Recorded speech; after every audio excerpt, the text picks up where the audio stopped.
देखिए, अब हम समझेंगे जेरंड फ्रीज के बारे में। ये एक सीरीज चल रही है फ्रिजेस के ऊपर जिसमें मैं 20 तरह के 20 टाइप्स ऑफ फ्रिजेस में पढ़ा रहा हूँ। ये ए टू जेड जानकारी होगी, बेसिक टू एडवांस्ड लेवल पे पढ़ा रहा हूँ फ्रिजेस के बारे में।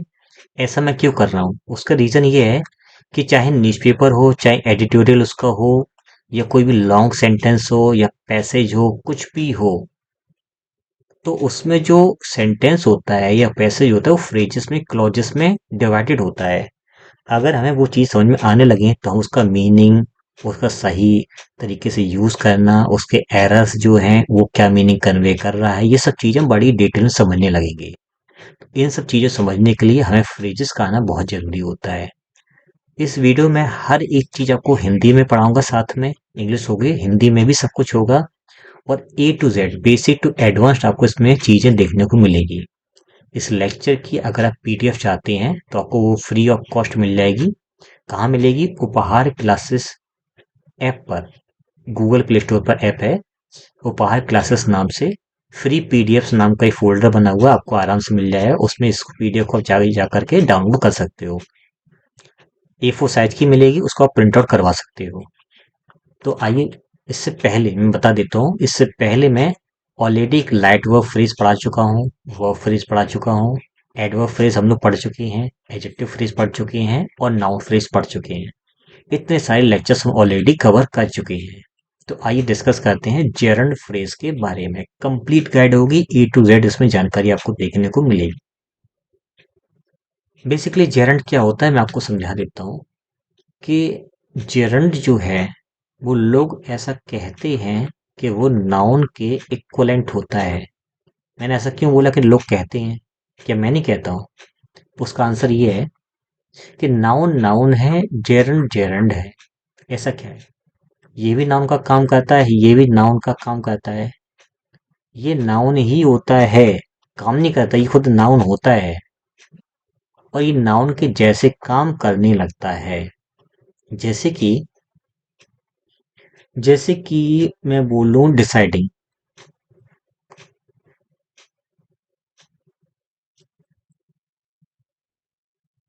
Deciding is difficult.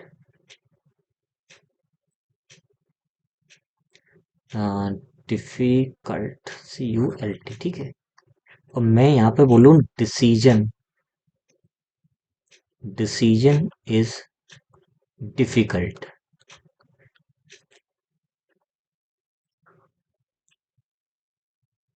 ये दोनों फ्रेजेस यहाँ पर प्रेडिकेट पोर्शन जो सेम है, इसके आगे डिसाइडिंग लिखा है और इसका यहाँ पर नाउन फॉर्म लिखा है डिसीजन। सही दोनों हैं, बस अंतर ये है कि नाउन की जगह इस वर्ब ने ले ली है, इसलिए इसको जेरंड बोलते हैं, और नाउन इक्वलेंट बोलते हैं। नाउन बन नहीं गया है, नाउन के जगह आ गया तो नाउन बन गया है। कोई पीएम कहीं से 2 दिन के लिए कहीं चले, कोई बात हो जाए, तो उसकी जगह कोई दूसरा दिन बैठ जाए तो वो कार्यवाहक कहलाता है, वो टेम्परेरी कहलाता है, परमानेंट पीएम नहीं कहलाता है। तो वो पीएम की जगह आ गया लेकिन वो खुद पीएम नहीं बन गया है। ठीक है, तो ये नाउन की जगह आ गया डिसाइडिंग, लेकिन नाउन नहीं बन गया ये आप समझिए। तो ये नाउन की जगह आ गया है, नाउन के जैसा काम कर रहा है, खुद नाउन नहीं है, पहली बात। दूसरी बात क्या है कि इसमें प्रोसेस के बारे में बातचीत हो रही है कि डिसाइडिंग, डिसाइड करना कठिन है। डिसाइड करना कठिन है, यानी कि इसमें काम के बारे में डिस्कशन हो रहा है। और डिसीजन इज डिफिकल्ट, इसका मतलब क्या है? निर्णय चीज जो है वो कठिन होती है। निर्णय करने की बात नहीं हो रही है, डिसीजन जब आता है तो वो चीज जो है वो कठिन होती है। तो इसमें कोई प्रोसेस के बारे में नहीं बात हो रही, एक स्टेट के बारे में बात हो रही है यहाँ पर। ये समझिए, ये स्टेट के बारे में बात कर रहा है और ये प्रोसेस के बारे में बात कर रहा है। प्रोसेस के बारे में बात कर रहा है, ठीक है। क्योंकि दोनों वर्ड्स नाउन की जगह हैं, तो उसमें से एक खुद नाउन है, एक नाउन इक्वलेंट है। नाउन जो खुद है ये एब्स्ट्रैक्ट नाउन है, ठीक है। और ये नाउन के जैसे काम कर रहा है, तो ये जेरंड है। अब आपको पूरी बात समझ में आ गई होगी। अगर नहीं आई है तो मैं कोर्स डिजाइन कर रहा हूँ ग्रामर के ऊपर बहुत गहराई से, उसमें आपको बहुत कुछ समझ में आएगा। फिलहाल वेट करना पड़ेगा। तो आई टॉपिक पे आते हैं। A gerund phrase is a phrase that begins with a gerund, means verb in its ing form that functions as a noun. That functions as a noun, जो noun के जैसे काम करता है, खुद noun नहीं बन जाता है। तो gerund क्या है? gerund phrase में एक verb होती है जिसमें ing जोड़ी होती है, उसको बोलते हैं gerund। और ये सेंटेंस में इसको gerund क्यों बोलते हैं? क्योंकि सेंटेंस में ये एज ए नाउन फंक्शन करने लगता है, इस वजह से। और ये प्रोसेस के बारे में डिस्कशन करता है। किसके बारे में बात करता है? प्रोसेस के बारे में डिस्कशन करता है। And includes other words like object, क्योंकि ये वर्ब है, प्रोसेस तो एक वर्ब है, वर्ब होने की वजह से ये अपना ऑब्जेक्ट या अपना एडवर्ब साथ में ला सकता है, दोनों में से कुछ भी या दोनों। मॉडिफायर्स हैं, कॉम्प्लीमेंट्स, ये सब अपने आप में ला सकता है। It always functions as a noun in a sentence, जिस तरह से नाउन जो तरीके से सब्जेक्ट ऑब्जेक्ट कॉम्प्लीमेंट की तरह काम करता है सेंटेंस में एक नाउन, ठीक उसी तरह से एक जेरंड या जेरंड फ्रेज, दोनों में से कोई, है ना, सेंटेंस में कोई एक ही तो यूज होगा। तो चाहे जेरंड बोलो या जेरंड फ्रेज बोलो, वो नाउन की तरह फंक्शन करने लगता है as a subject, as an object और एज अ कॉम्प्लीमेंट। अब इम्पोर्टेंट कुछ चीजें देखते हैं, उसके बाद डिस्कशन करेंगे जेरंड को डिटेल में। जेरंड जो वो हमेशा एक नाउन की तरह एक्ट करता है और ये वर्ब नहीं कहलाता है। याद रखना, कहलाता नहीं है। लेकिन जेरंड को जो है सेमी सेमी वर्ब्स कहा जाता है। क्यों? क्योंकि सेमी का मतलब हो जाएगा यहाँ पर नाउन की तरह काम कर रहा है और इसके अंदर क्वालिटी खुद वर्ब की भी होती है, तो ये वर्ब भी होता है। यानी एक ही बार में ये नाउन और वर्ब दोनों का काम कर रहा होता है। ठीक है। वर्ब मैंने क्यों यहाँ लिखा? क्योंकि वो अपने साथ में अपने खुद का कॉम्प्लीमेंट, मॉडिफायर, ऑब्जेक्ट, एडवर्ब वगैरह ला सकता है। ये सेंटेंस में जेरंड या जेरंड फ्रेज जो है वो subject, object, complement, appositive case, इनमें ये यूज हो सकता है। जेरंड जो आईएनजी फॉर्म होता है is the head of the phrase. ये हेड वर्ड फ्रेज का या सेंटर वर्ड फ्रेज का कहा जाता है। इट मे हैव ऑब्जेक्ट्स और मॉडिफायर्स, इसके अपने खुद के ऑब्जेक्ट्स या मॉडिफायर्स हो सकते हैं। क्यों? क्योंकि ये एक वर्ब भी होता है, इस वजह से।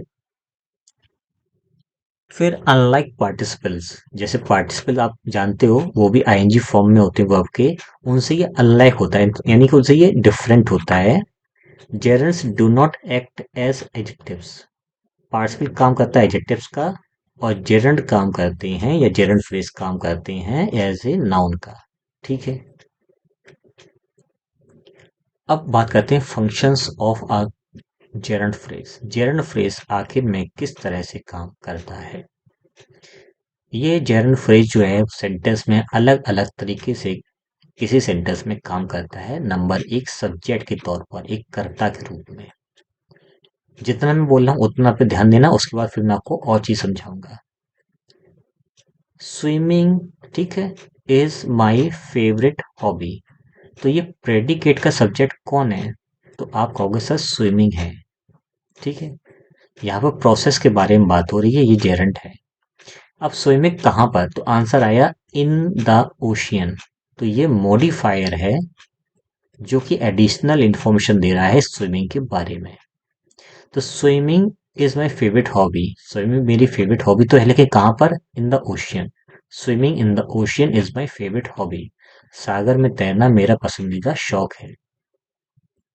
अगर मैं इस फ्रेज को फुल फॉर्म में लिखना चाहूं तो कैसे लिख सकता हूं?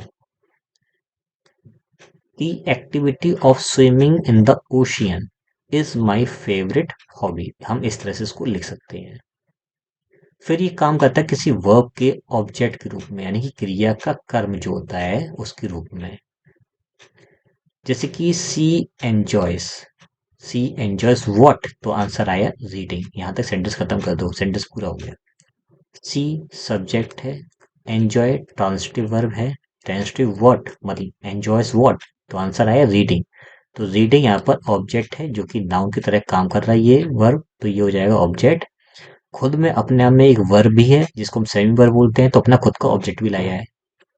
तो हम इसको ऐसे डिवाइड करते हैं, सी सब्जेक्ट, एंजॉयस ट्रांसिटिव वर्ब, एंजॉयस व्हाट? तो आंसर आया रीडिंग। तो रीडिंग जो है वो ऑब्जेक्ट है इस एंजॉयस का, यानी कि नाउन। अपना में सेमी वर्ब है तो अपना खुद का ऑब्जेक्ट लाया, सी एंजॉयस व्हाट, तो आंसर आया रीडिंग। रीडिंग व्हाट, फिर से क्वेश्चन किया तो आया हिस्टोरिकल नॉवेल्स। तो हिस्टोरिकल क्या है, एक एडजेक्टिव है। नॉवेल्स क्या है, नाउन है। दोनों को मिला के बोलेंगे नाउन फ्रेज। ठीक है, काम कर रहा है ये फ्रेज ऑब्जेक्ट का इस रीडिंग के लिए, यानी रीडिंग खुद object as a noun function कर रहा है इस एंजॉय के लिए, और ये एज ए वर्ब फंक्शन कर रहा है इस हिस्टोरिकल नॉवेल्स के लिए। ये फंक्शंस होते हैं ऑब्जेक्ट के, ये गहराइयां हैं समझने के लिए कि आखिर हम कैसे चीजों को समझें। अच्छा, इसको फुल फॉर्म लिखने की कोशिश करें तो सी एंजॉयस तो यहाँ तक सेम हो जाएगा, उसके बाद हम जी जोड़ सकते हैं, the activity of reading historical novels. कोई खास लग नहीं रहा होगा, लेकिन फुल फॉर्म में भी आप इसको ऐसे लिख सकते हो। फिर बात करते हैं किसी प्रेपोजिशन के ऑब्जेक्ट के रूप में भी हम जेरेंड या जेरेंड फ्रेज का यूज कर सकते हैं। जैसे कि they are interested in, interested के साथ में जुड़ता है इन। इसको चाहिए हमें ऑब्जेक्ट, ऑब्जेक्ट का मतलब नाउन, नाउन नहीं तो प्रोनाउन, प्रोनाउन नहीं तो नाउन के इक्वलेंट, यानी कि फिर बचता केवल, वेरी गुड, जेरेंड। हाँ, एक चीज बतानी भूल गया मैं, ये आपका जेरेंड फ्रेज है, ये आपका जेरंड फ्रेज है। ठीक है, इतना हिस्सा कहलाएगा जेरंड केवल, और इतना हिस्सा कहलाएगा जेरंड केवल, और इन सबको जोड़ेंगे आपस में तो ये फ्रेजेस में कन्वर्ट हो जाएंगे। तो आंसर आया इन व्हाट, तो आंसर आया लर्निंग। तो इसको ब्रेक करते हैं सही से। They subject, are linking verb, interested adjective है, इन प्रपोजिशन है, ये इंटरेस्टेड का फिक्स्ड वर्ड है, लर्निंग ये आपका ऑब्जेक्ट है इस प्रपोजिशन का, सेमी वर्ब है और वर्ब अपने साथ में लाया है, ये अपना खुद का ऑब्जेक्ट। लर्निंग व्हाट, तो आंसर है न्यू, यानी कि ये एडजेक्टिव है, ओपिनियन की एडजेक्टिव है। लैंग्वेजेस ऑब्जेक्ट है इस वर्ब का, तो इसको ऐसे कहते हैं, ये हो गया आपका नाउन फ्रेज, ये फंक्शन कर रहा है एज एन ऑब्जेक्ट इस वर्ब का। तो इनका ये खुद ऑब्जेक्ट है, और वर्ब बन करके इसका अपना खुद का एक ऑब्जेक्ट भी साथ में आया हुआ है। तो लर्निंग न्यू लैंग्वेजेस, ये आपका कहलाएगा जेरंड फ्रेज। क्या कहलाएगा, जेरंड फ्रेज। हम चाहें तो उसको ऐसे भी लिख सकते हैं, they are interested in the activity of learning new languages, वे नई भाषाएं सीखने में रुचि रखते हैं। ये किसी सेंटेंस के जो सब्जेक्ट है उसके लिए कॉम्प्लीमेंट का काम कर सकता है। कॉम्प्लीमेंट क्या है, जैसे कि Ram is a doctor, sorry, complement कौन होता है कि जो सब्जेक्ट है वही ऑब्जेक्ट है, और जो ऑब्जेक्ट है वही सब्जेक्ट है, यानी कि राम ही डॉक्टर है, डॉक्टर ही राम है, दोनों लोग एक ही हैं। ठीक है, इसको बोलते हैं कॉम्प्लीमेंट, पीछे वाले शब्द को। और ये सब्जेक्ट है हमारा तो इसलिए इसको बोलते हैं सब्जेक्टिव कॉम्प्लीमेंट। जैसे सेंटेंस है, my favourite past time is, मेरा फेवरेट यानी जो समय बिताने का जो मेरा फेवरेट काम है वो क्या है, तो वहां पर आया इज। अब लोग इसको बोलेंगे फिलहाल यहाँ पर हेल्पिंग वर्ब, क्यों, क्योंकि इसके वर्ब बगल में लगाया वर्ब की फर्स्ट फॉर्म में आईएनजी। ठीक है, फिर इसका अपना खुद का एक ऑब्जेक्ट आया तो लोग इसको ऐसे जज करेंगे। लेकिन क्या ये होता है कि हॉबी जो है, मतलब जो समय बिताने वाला, जो समय बिताया जाता है, जो मेरी फेवरेट हॉबी तरीके से है, क्या वो हॉबी टीवी देखने का काम कर सकती है, नहीं, कोई इंसान देखेगा। अगर मैं यहाँ पर ऐसे कहता कि आई एम वॉचिंग मूवीज, तो सेंटेंस ठीक था। लेकिन अब ये तो नॉन लिविंग है चीज, अब इसके लिए क्या करें, तो अब ये हेल्पिंग वर्ब बन के ये लिंकिंग वर्ब बन जाएगा, तभी तो कॉम्प्लीमेंट निकलेगा। तो ये डिटर्मिनर है, ये एडजेक्टिव है, ये नाउन है, तीनों मिलाकर बन रहे हैं नाउन फ्रेज। सेंटेंस में काम कर रहा है ये फ्रेज सब्जेक्ट का। वॉचिंग, वॉचिंग हमारा जेरंड है, वर्ब होने के कारण ये अपना नाउन भी लाया है, ऑब्जेक्ट लाया है। ये आपका जेरंड फ्रेज है, काम कर रहा है सब्जेक्ट के कॉम्प्लीमेंट का। Favourite past time watching TV है और वॉचिंग टीवी ही फेवरेट पास्ट टाइम है, दोनों चीजें एक ही हैं। उम्मीद आपको सारी चीजें समझ में आ रही होंगी। समझ में चीजें आ रही हैं तो कमेंट कीजिए, समझ में नहीं आ रही हैं तो कमेंट कीजिए। बताइए मुझे कि क्या चीजें आपको समझ में आ रही हैं। हम इसको ऐसे भी लिख सकते हैं कि my favourite past time is the activity of watching movies, इस तरह से इसको लिख सकते हैं। फिर आते हैं एपोजिटिव केस में, जेरंड फ्रेज का हम यूज कर सकते हैं। एपोजिटिव फ्रेज क्या होता है? एपोजिटिव फ्रेज कॉम्प्लीमेंट की तरह ही होता है, बस अंतर ये कॉमा के साथ लिखा जाता है। जैसे कि दिल्ली, जैसे कि Delhi, comma the rich city is very near. तो मैं जितना पढ़ रहा हूँ उतना ध्यान देना। Delhi is very near, Delhi काफी पास में है। जहाँ है वहां से तो पास में है, जहां से बातचीत चली वहां से पास में होगी। तो रिच सिटी कौन है? अब ये कॉमा से जुड़ा हुआ है, ये हिस्सा कभी कभी नहीं जुड़ा होता है। तो रिच सिटी ही दिल्ली है और दिल्ली ही रिच सिटी है। अब आपको लगेगी तो कॉम्प्लीमेंट है सर, लेकिन नहीं, कॉम्प्लीमेंट इस तरह से कॉमा से नहीं लिखा जाता है, तो इसको बोलेंगे एपोजिटिव फ्रेज। अब ऐसे ही her favourite person playing the violin, तो पैसन ही वायलिन बजाना है और वायलिन बजाना ही पैसन है। कॉम्प्लीमेंट नहीं, क्योंकि कॉमा से जुड़ा हुआ ये फ्रेज है, इसलिए ये आपका एपोजिटिव है। अब एपोजिटिव है तो ये नाउन होना चाहिए, तो नाउन तो यहाँ पे बाद में लिखा ही, तो आगे वर्ब है, इसलिए जेरंड फ्रेज बन जाएगा। ठीक है। कीप्स हर बिजी, उसका फेवरेट पर्सन जो है उसको बिजी रखता है। का क्या पैसन है? Playing the violin.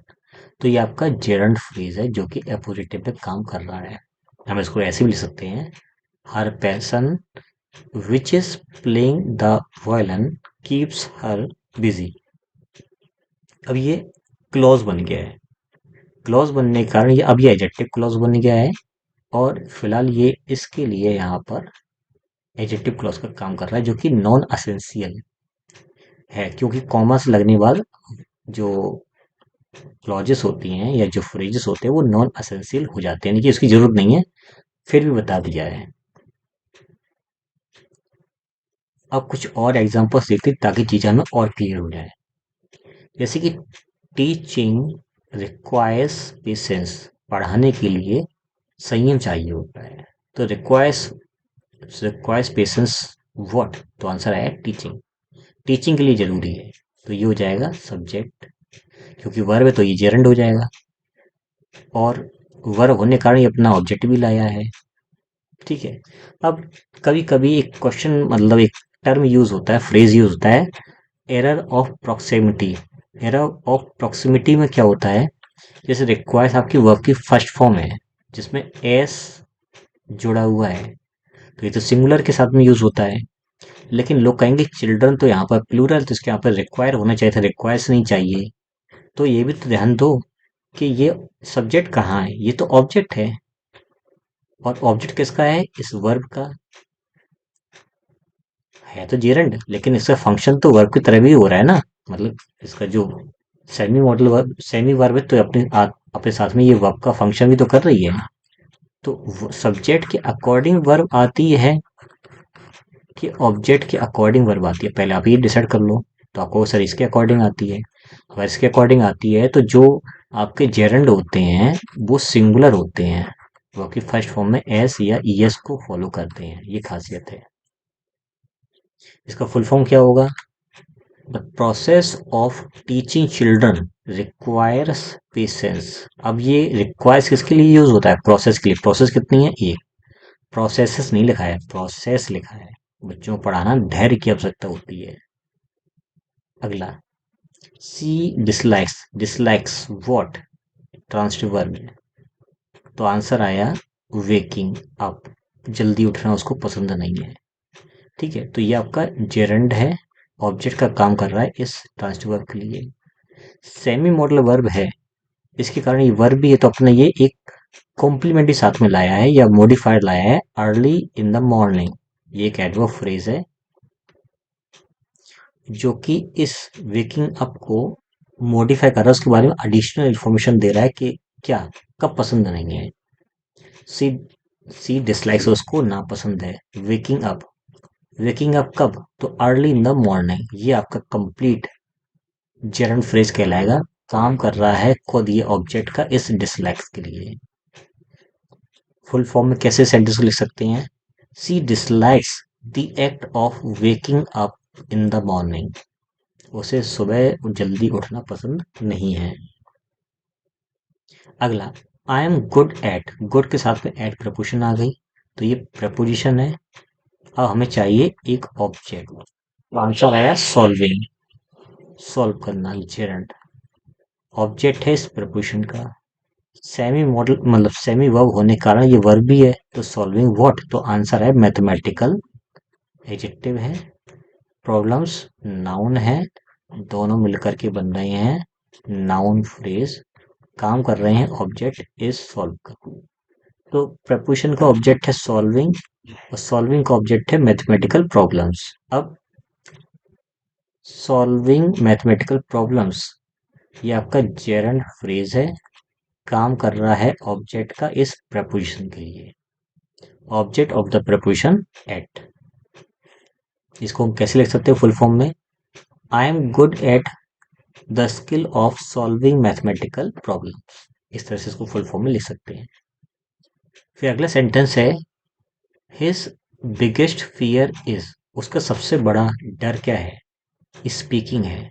उसका सबसे बड़ा डर है बोलना, तो बोलना ही डर है और डर ही बोलना है, तो ये आपका जेरंड है, वर्ब नहीं है। वर्ब का मतलब ये मेन वर्ब नहीं है, क्योंकि फियर कभी बोलता नहीं है। फियर एक स्टेट है, एक एक्टिविटी है जिसमें हमें कुछ सामने वाले को दिखता है उसमें कि हाँ ये डर रहा है, ये इसके साथ में, ये इसके साथ में, ये ऐसे करके। अब ये तो जेरंड हो गया, तो समझ में आ गया। और ये अपना एक मॉडिफायर भी लाया, कहाँ पर? पब्लिक प्लेस में या पब्लिक के सामने। तो स्पीकिंग इन फियर, ये है जेरंड फ्रेज। क्या काम कर रहा है? ये सब्जेक्ट कॉम्प्लीमेंट का काम कर रहा है इस द बिगेस्ट फियर के लिए। ये सब्जेक्ट है, इसका ये सब्जेक्टिव कॉम्प्लीमेंट है। फुल फॉर्म में कैसे लिख सकते हैं? His biggest fear is the act of speaking in public, या स्पीकिंग पब्लिकली भी कर सकते हैं, पब्लिकली ऐसे भी इसको लिख सकते हैं। फिर इसको देखिए एपोजिटिव केस में, हर हॉबी इज क्वाइट एक्सपेंसिव। उसकी हॉबी जो है वो काफी महंगी है। महंगी क्या है, किस चीज की है? तो कलेक्टिंग रेयर कॉइन्स। हॉबी क्या है? कलेक्टिंग, कलेक्ट करना है, जेरंड हो गया। क्या कलेक्ट करना है, वर्ब पूछा है, तो रेयर कॉइन्स ये एडजेक्टिव है, ये आपका नाउन है, ये नाउन फ्रेज है, काम कर रहा है ऑब्जेक्ट का खुद इस वर्ब के लिए, तो ये जेरंड फ्रेज हो गया। Her hobby collecting rare coins. Collecting rare coins क्या है? उसकी हॉबी क्या है? कलेक्टिंग रेयर कॉइन्स, यानी दोनों काम एक ही है, तो ये ऐसा कहलाएगा नॉन असेंशियल टाइप का जेरंड फ्रेज, काम कर रहा है एपोजिटिव केस का इस हर हॉबी नाउन फ्रेज के लिए। फुल फॉर्म में इसको कैसे क्लॉज में कन्वर्ट करोगे? तो हर हॉबी कोमा लगाएंगे which is collecting rare coins, जो कि रेयर कॉइन्स को कलेक्ट करना है, जबकि एडजेक्टिव क्लॉज है जिसको हम रिलेटिव क्लॉज भी बोलते हैं, is quite expensive. Full form में इसको हम ऐसे लिख सकते हैं, तो उसका शौक दुर्लभ सिक्के इकट्ठा करना काफी महंगा है। तो मैं उम्मीद करता हूँ आज की वीडियो आपको समझ में आई होगी। इस लेक्चर की कंप्लीट पीडीएफ, जैसे पहले जो भी लेक्चर्स मैं 5 दे चुका हूँ या 6 दे चुका हूँ, उन सभी के और जो आगे आने वाले बाकी बचे हुए हैं लगभग 14-15, उन सभी फ्रीजेस की A4 साइज में प्रिंटेबल आपको जो फॉर्मेट में पीडीएफ है वो उपहार क्लासेस ऐप पर मिल जाएगी। फ्री ऑफ कॉस्ट है, फ्री पीडीएफ मैं डली हुई सारी और मिल जाएंगी आराम से, अब जाके इसको डाउनलोड कर सकते हो।